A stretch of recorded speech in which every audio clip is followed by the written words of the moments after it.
Hello, good morning all of you. कैसे आप सभी? उम्मीद करता हूँ अच्छे होंगे। अभी तक हमने केवीएस पीजीटी बायोलॉजी में जो क्वेश्चन सॉल्व कर रहे हैं हम 2014 के, उसमें 40 क्वेश्चन तक देख लिया था।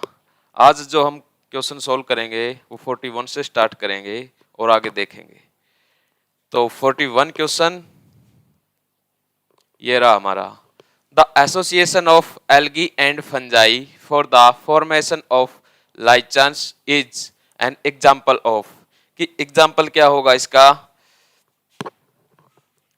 एल्गी एंड फंजाई, इसके अंदर पैरासिटिज्म, म्यूचुअलिज्म, एमनेलिज्म या प्रेडेशन, इनमें से बताना है कि क्या एसोसिएशन होगा। एल्गी और फंजाई म्यूचुअलिज्म करती है क्योंकि इसके अंदर क्या होता है, दोनों को बेनिफिट होता है। बेनिफिट बोथ, दोनों को बेनिफिट होगा, उसको क्या बोलेंगे हम? म्यूचुअलिज्म। तो आंसर क्या हुआ हमारा? म्यूचुअलिज्म। ठीक है। नेक्स्ट क्वेश्चन है हमारा, when the pollen tube enter the ovule, pollen tube enter करती है ओव्यूल के अंदर। In the ovary of a plant, ovary के अंदर, through micropylar end, it is known as, जब माइक्रोपाइलर एंड से एंटर करेगी उसको क्या बोलेंगे? और एक दूसरी बात होती है, जब चैलेजल एंड से, चैलेजल एंड से जब एंट्री करेगी तो उसको क्या बोलेंगे? ये दो क्वेश्चन बनते हैं, एक क्वेश्चन से दो बन गए यहाँ पे, कि माइक्रोपाइलर एंड और चैलेजल एंड दोनों से एंट्री करेगी। सबसे पहले हम बताएंगे कि माइक्रोपाइलर एंड क्या होता है और कहां से एंट्री करती है। ओव्यूल के अंदर एक माइक्रोपाइलर एंड होता है और दूसरा होता है chalazal and. Chalazal and, chalazal and से सिनर्जेड सेल होती है जो, वो क्या करवाती है? वो एंट्री करवाती है किसकी? पोलन ट्यूब की। और वैसे ही माइक्रोपाइलर एंड से पोलन ट्यूब एंटर करेगी, पोलन ट्यूब एंटर करेगी। ठीक है। तो इन दोनों में माइक्रोपाइलर और चैलेजल, यही बताना हमने। माइक्रोपाइलर के लिए क्या क्या आंसर क्या दिए हैं ऑप्शन में? Chalazogamy, mesogamy, porogamy, autogamy. क्या होगा इसके अंदर? तो इसके अंदर होगा हमारा पोरोगैमी। जो माइक्रोपाइलर से एंट्री करेगा पोलन ट्यूब तो उसको बोलेंगे हम पोरोगैमी, और जब चैलेजल एंड से एंट्री करेगा तो उसको क्या बोलेंगे? चैलेजोगैमी।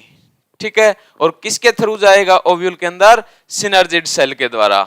ठीक है, सिनर्जिड सेल के द्वारा जाएगा। और पोलन ट्यूब के अंदर गैमिट कितने होते हैं? पोलन ट्यूब के अंदर कितने गैमिट होंगे? उसके अंदर होंगे दो गैमिट। कितने होंगे? 2 gamete, one fuse with egg and another fuse with polar nuclei. Polar nuclei, egg से जो फर्टिलाइज करेगा वो क्या बनाएगा? जाइगोट बनाएगा। क्या बनाएगा? जाइगोट बनाएगा। और जो पोलर न्यूक्लियाई से फर्टिलाइज करेगा वो क्या बनाएगा? एंडोस्पर्म बनाएगा। एंडोस्पर्म। और एंडोस्पर्म का काम क्या होता है? नरिशमेंट करना। किसको? जाइगोट को। नरिशमेंट किसको करवाएगा? ये जाइगोट को नरिशमेंट करवाएगा। ठीक है।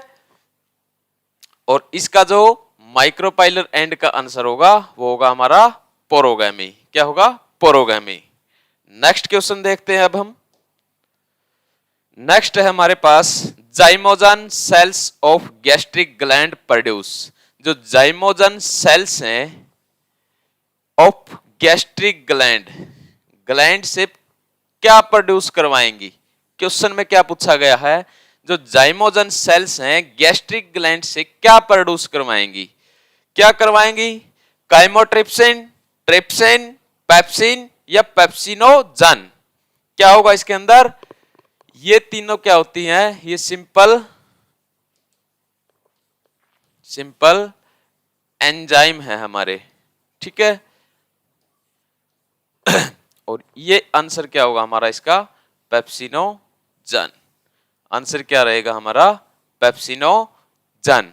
जाइमोजन सेल गैस्ट्रिक ग्लैंड से क्या प्रोड्यूस करवाएंगी, पेप्सिनोजन। पेप्सिनोजन प्रोड्यूस करवाएंगी। ठीक है, आगे हमारा जो नेक्स्ट क्वेश्चन है वो है 44। The gas that contributes most to the greenhouse effect is, कौन सी गैस कंट्रीब्यूट करेगी ग्रीन हाउस इफेक्ट के अंदर, कौन सी होगी, CFC, फेरियन, CO2 या फिर मिथेन गैस। तो कौन सी होगी इसके अंदर, कौन सी होगी इसके अंदर, तो ये कॉमन सी बात है कि CO2 गैस होगी जो वो ग्रीन हाउस इफेक्ट को करवाएगी या उसके अंदर कंट्रीब्यूट करेगी।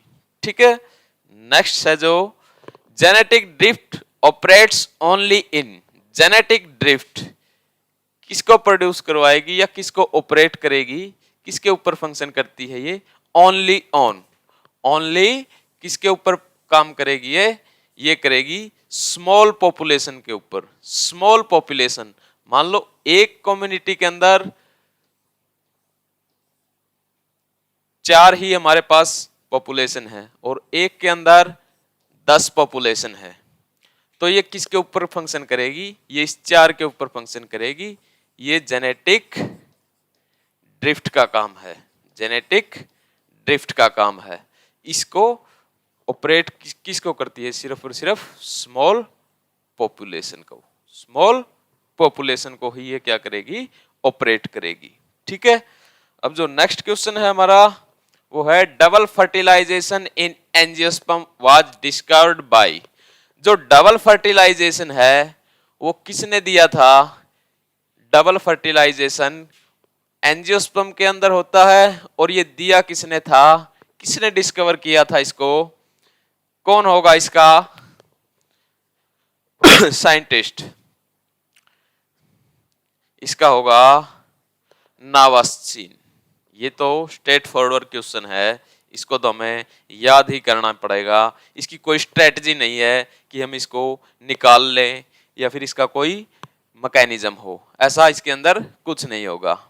ठीक है, नेक्स्ट क्वेश्चन है in xerarch primary succession start with, primary succession कहां से स्टार्ट होगा इसके अंदर, प्राइमरी सक्सेशन कहां से स्टार्ट होगा जियार्क कंडीशन के अंदर, जियार्क में क्या लाइचन होगा, हर्ट्स होगा, ट्रीज होंगे या एनिमल्स होंगे, तो इसके अंदर क्या होगा, इसके अंदर होगा लाइचन, क्या होगा लाइचन।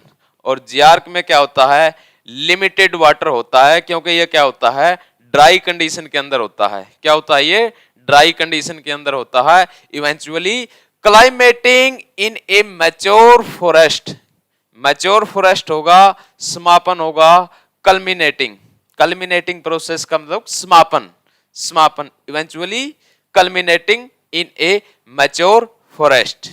ठीक है, और एक कंडीशन और extremely dry environment, extremely dry environment हो गया तो उसके अंदर क्या क्या आएंगे हमारे रॉक फॉरेस्ट आएंगे, रॉक होगी जहां पे वो फॉरेस्ट आएंगे, और सैंड डंक आएंगे, सैंड डंक्स, जिसमें ये मान लो कि बड़े बड़े मिट्टी के जो टिल्ले हैं उनको बोलते हैं हम सैंड डंक्स, और इसको क्या बोलेंगे सैंड डंक्स। ये क्या होते हैं बड़े बड़े मिट्टी के टिल्ले या डंक्स को भी क्या बोलते हैं टिब्बा, जो बालू रेत का टिब्बा बन जाता है, ये क्या होता है सैंड डंक्स। ठीक है, नेक्स्ट क्वेश्चन है हमारा human blood group inheritance is which type of dominance, human blood में डोमिनेंस के बारे में बताना है, inheritance group inheritance is which type of dominance, क्या कंप्लीट डोमिनेंस होगा, क्या इनकम्प्लीट डोमिनेंस होगा, या फिर कोडोमिनेंस होगा, या फिर इरेगुलर डोमिनेंस होगा। 48 का आंसर क्या होगा ये बताना हमने। ठीक है, तो कंप्लीट डोमिनेंस का मतलब है कि एक ही एलील कंप्लीट डोमिनेंट करे। इनकम्प्लीट का मतलब है कि दोनों में से कोई भी एलील डोमिनेंट ना करे। कोडोमिनेंस का मतलब है दोनों अपने आप को थोड़ा थोड़ा डोमिनेट करके चले। और ह्यूमन ब्लड ग्रुप किसके अंदर आता है? ये आता है कोडोमिनेंस के अंदर। क्या आता है? कोडोमिनेंस के अंदर आएगा। कैसे? जैसे एलील लिख दिया कि एक ए ब्लड ग्रुप है और एक बी ब्लड ग्रुप है। मान लो ये एक पेरेंट 1 है और ये पेरेंट 2 है। इसका ब्लड ग्रुप ए है, इसका ब्लड ग्रुप बी है। ये एलील हो गए दोनों के। तो जब इसकी फर्टिलाइजेशन होगी या फिर इसके जो गैमिट बनेंगे आगे, तो क्या क्या कंडीशन हो सकती है आगे? या तो ये ए इस बी के साथ कंबाइन हो जाए, आई ए आई बी, या ये ए आई ओ के साथ कंबाइन हो जाए, या फिर ओ बी के साथ कंबाइन हो जाए, या फिर ओ ओ के साथ कंबाइन हो जाए। तो इसके अंदर कितने ब्लड ग्रुप मिले हमें? कितने ब्लड ग्रुप मिले? इसके अंदर हमें 4 टाइप के ब्लड ग्रुप मिले। लेकिन हमने लिया किसको था? सिर्फ बी को और ए को। तो ये कंबाइन होके दोनों अपना अपना जो फंक्शन है वो परफॉर्म कर रहे हैं। जैसे आई ए आई बी क्या हुआ? ए बी ब्लड ग्रुप हो गया। ये क्या हुआ?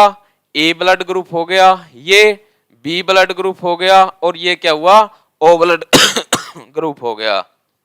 ठीक है, तो ये चारों ब्लड ग्रुप इसके अंदर आ गए। तो इस कंडीशन को क्या बोलते हैं? कोडोमिनेंस। क्या बोलेंगे? कोडोमिनेंस। क्योंकि ये चारों के चारों क्या कर रहे हैं? यहाँ पे फंक्शन कर रहे हैं। ए ब्लड ग्रुप और बी ब्लड ग्रुप हमने लिया था, जिससे ए बी भी बना, ए बी बना, बी भी बना और ओ भी बना। तो इस कंडीशन में कोडोमिनेंस होगा। ठीक है, नेक्स्ट क्वेश्चन है हमारा, the 3-dimensional L-shaped form is characteristics of। 3-dimensional L-shaped कौन होगा? 3-dimensional L-shaped RRNA नहीं होगा। डीएनए की कोई 3-dimensional स्टेट नहीं होती, ना ही एमआरएनए की होती। एमआरएनए भी एक लॉन्ग चेन होती है, डीएनए भी डबल हेलिक्स होता है। ठीक है, तो आरआरएनए भी क्या होता है? एक सिंगल स्ट्रक्चर का होता है। ठीक है, तो बचा कौन? बचा हमारे पास टीआरएनए। कौन बचा? टीआरएनए। और टीआरएनए की स्ट्रक्चर देखी होगी आपने, ऐसा कुछ होता है। ठीक है, एंटीकोडोन साइट, एल लूप्स, यहाँ पे क्या होता है? CH3 5' to 3'। और यहाँ पे कौन जुड़ के आता है? अमाइनो एसिड जुड़ते हैं। और इसकी शेप कैसी होती है? एल शेप्ड बोलते हैं इसको। L shaped 3-dimensional। क्या बोलेंगे? एल शेप्ड 3-dimensional शेप में इसको मानते हैं। ठीक है, तो 3-dimensional एल शेप्ड फॉर्म किसकी होगी? टीआरएनए की होगी। किसकी होगी इसके अंदर? टीआरएनए की होगी। ठीक है, टीआरएनए की। ठीक है, नेक्स्ट है हमारे पास, which of the following gases was not used by Stanley and Miller in their experiment।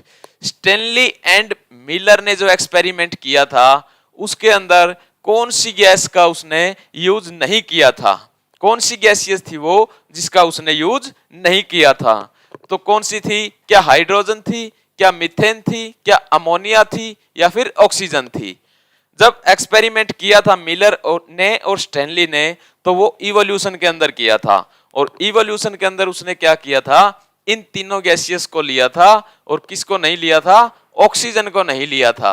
Oxygen को नहीं लिया था। तो हमारा आंसर क्या होगा इसके अंदर? क्या आंसर होगा हमारा? ऑक्सीजन। क्या होगा? ऑक्सीजन को उसने क्या किया था? गैसियस को नहीं लिया था एक्सपेरिमेंट में। ठीक है, नेक्स्ट क्वेश्चन है हमारा 51। कौन सा क्वेश्चन है? 51। Which of the following biotic communities would have trees? कौन सी बायोटिक कम्युनिटी है would have trees, जिसके अंदर ट्रीज है? क्या टुंड्रा है, टियागा है, या सरूबलैंड है, या इंट्रीडल जोन है? कौन सी होगी इसके अंदर? बताइएगा कौन सी होगी?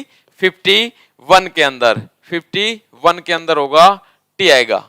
और ये एक क्या है, स्ट्रेट फॉरवर्ड क्वेश्चन है जिसके अंदर कोई ट्रिक नहीं लगती है। नेक्स्ट क्वेश्चन है egg having yolk in their centre. Egg है जो, ये एक एग ले लिया, egg having yolk in their centre, यहां पे क्या है, इसका योक है। And cytoplasm in the peripheral layer are called, और यहां पे चारों तरफ क्या है, इसके अंदर इसका साइटोप्लाज्म है और योक इसके सेंटर के अंदर है, उसको हम क्या बोलेंगे फिर, कौन सा लेसिथल है।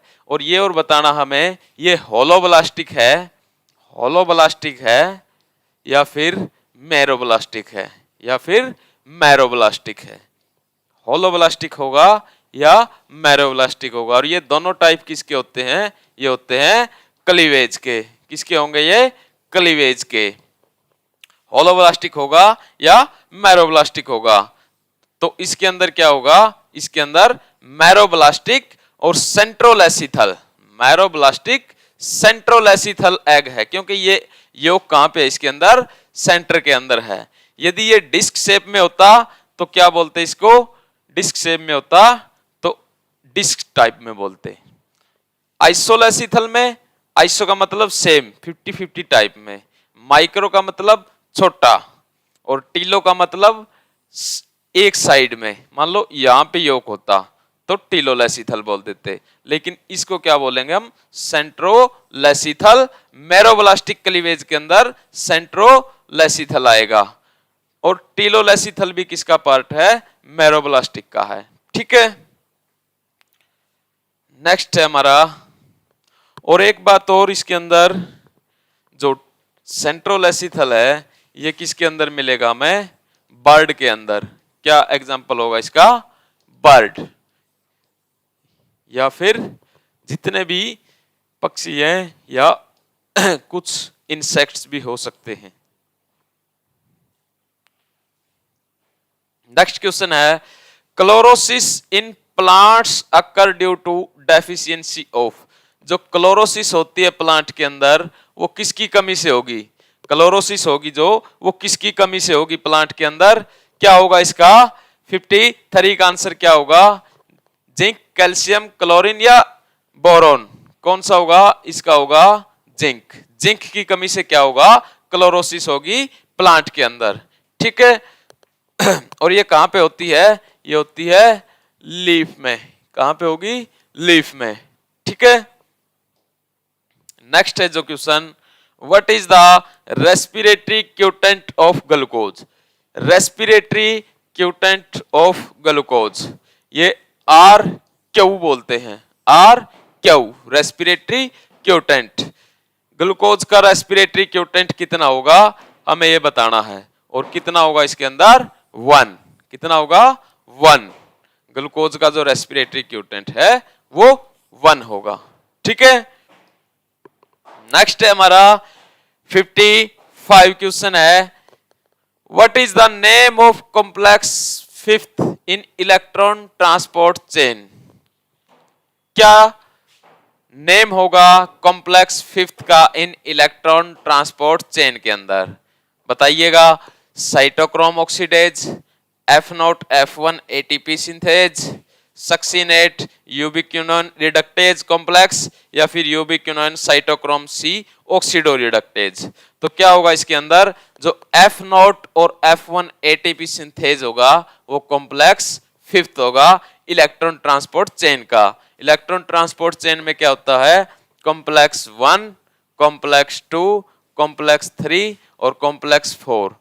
और यहाँ पे कॉम्प्लेक्स 4 के अंदर क्या होता है, ऑक्सीजन का यूज होता है, और इनके अंदर क्या होते हैं, इनके अंदर इनहिबिटर भी लगे होते हैं, इनहिबिटर भी लगे होते हैं। ठीक है, यहाँ पे क्या होगा, यहाँ पे साइटोक्रोम भी होगा, साइटोक्रोम भी होगा। ठीक है, यहां से चीजें आगे ट्रांसफर करेगी, और C2 या फिर कॉम्प्लेक्स सेकंड में क्या बनेगा, FADH2 को यूज किया जाएगा, और यहाँ पे NADH2 को यूज करते हैं। ठीक है, और इसके अंदर F0 और F1 एटीपी सिंथेज कहां पे होगा? ये मिलेगा कहां पे? ये मिलेगा हमें माइटोकॉन्ड्रिया के अंदर, माइटोकॉन्ड्रिया के अंदर, ठीक है। और ये क्या करवाएगा? ये हाइड्रोजन है जो हमारा जो प्रोटॉन है उसको क्या करेगा? ये ट्रांसफर करेगा, ठीक है। और वहां से फिर क्या बनाएगा? ये एटीपी बनाएगा। क्या बनाएगा? एटीपी। और ये हाइड्रोजन कहां से आएगी हमारे पास? ये आएगी हमें NADH से और FADH2 से, ठीक है। और NADH2 में कितनी एटीपी बन सकती है? तो 2.5 एटीपी एक NADPH से बन सकती है और FADH2 से 1.5 एटीपी फॉर्म कर सकते हैं, ठीक है। ये होगा। और इसका आंसर हमारा क्या होगा? इसका आंसर क्या होगा हमारा? B, F0 F1 ATP synthase. What is the name of complex fifth in electron transport chain? Electron transport chain में F0 F1 ATP synthase होगा, ठीक है। अब नेक्स्ट क्वेश्चन हमारा 56. Which of the following cell organelle is in continuation with the outer membrane of nucleus? मान लो ये एक cell है, क्या पूछा गया इसके अंदर? ये इसका न्यूक्लियस है, तो इसके आउटर साइड में एक लेयर बनी हुई है और उस ऑर्गेनली का नाम बताना है जो उसके ऊपर एक लेयर बना के रखती है। कौन सी ऑर्गेनली होगी जो इसके ऊपर एक लेयर बना के रखती है न्यूक्लियस के ऊपर? तो उसका नाम क्या होगा? Endoplasmic reticulum, endoplasmic reticulum. और एक बता दें कि ये कितने टाइप की होगी? ये दो टाइप की होगी। One is the smooth endoplasmic reticulum और second is the rough endoplasmic reticulum. Endoplasmic reticulum two type से होगी। स्मूथ में क्या होगा? हमारे पास लिपिड फॉर्म होगा और रफ में क्या होगा? प्रोटीन फॉर्म होगा, ठीक है। ये चीजें हैं। और कवरिंग किसकी होती है? कौन सी ऑर्गेनली की कवरिंग होगी? एंडोप्लाज्मिक रेटिकुलम की होगी। किसके ऊपर? न्यूक्लियस के ऊपर, ठीक है। नेक्स्ट क्वेश्चन हमारा, Okazaki fragment are form during, Okazaki fragments are form during. कहां पे ओकाजाकी फ्रेगमेंट होगी? क्या ट्रांसफॉर्मेशन के अंदर होगी? क्या रिकॉम्बिनेशन के अंदर होगी? क्या क्रॉसिंग ओवर के अंदर होगी? या फिर रेप्लिकेशन के अंदर होगी? ओकाजाकी फ्रेगमेंट ये बहुत सी नॉर्मल, एक लीडिंग स्टैंड होगा और एक लैगिंग स्टैंड होता है। और जो लैगिंग स्टैंड होता है उसी को हम क्या बोलते हैं? ओकाजाकी फ्रेगमेंट, ठीक है। और ये किसके अंदर मिलते हैं हमें? ये मिलते हैं रेप्लिकेशन के अंदर। किसके अंदर मिलेंगे? रेप्लिकेशन के अंदर, ठीक है। रेप्लिकेशन के अंदर हमें ओकाजाकी फ्रेगमेंट देखने को मिलेगी और ओकाजाकी को क्या बोलते हैं? लैगिंग्स, ठीक है। लीडिंग और लैगिंग, जब रेप्लिकेशन होता है, जब रेप्लिकेशन होगा तो उसके अंदर क्या होगा? एक लीडिंग स्टैंड होगा और एक जो टुकड़ों में बनेगा उसको क्या बोलते हैं? ओकाजाकी फ्रेगमेंट, ओकाजाकी फ्रेगमेंट या फिर लैगिंग स्टैंड। और इसके बाद फिर पॉलीमरेज, पॉलीमरेज 1 की हेल्प से ये क्या करेंगे? जुड़ेंगे। और लाइगेज एक एंजाइम काम करता है जो इनको जोड़ने का काम करता है, ठीक है। नेक्स्ट क्वेश्चन है हमारा इसके अंदर, the first product formed in C3 cycle is.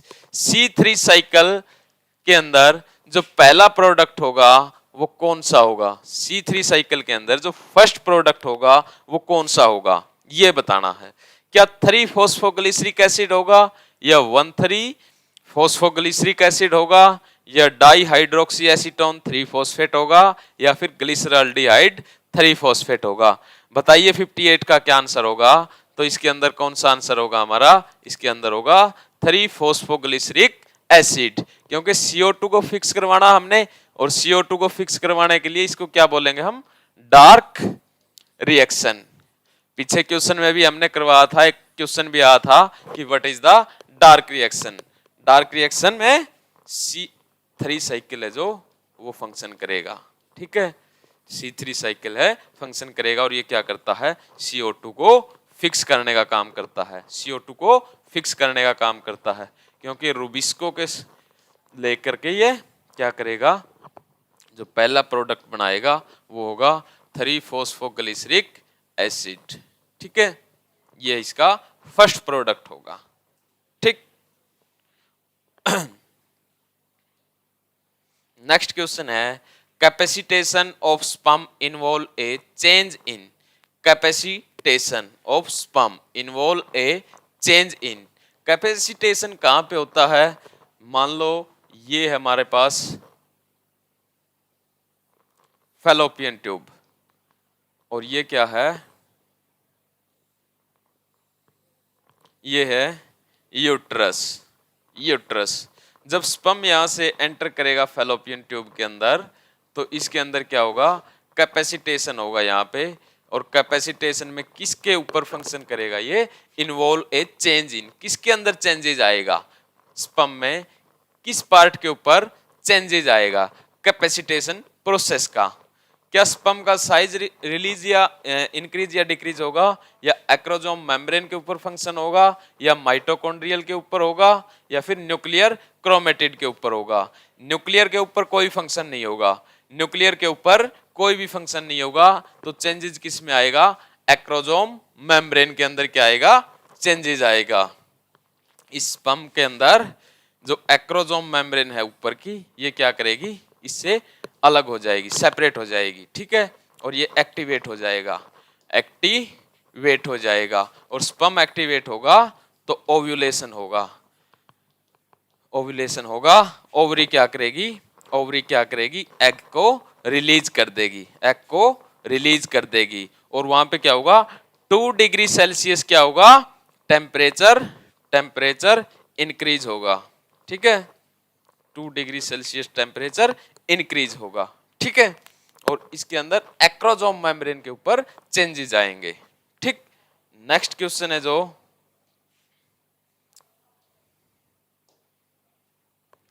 Tunica albuginea is the covering of, tunica albuginea is the covering of, किसको कवरिंग करेगी ये, स्प्लेन को, हार्ट को, टेस्टिस को, या फिर लंग्स को।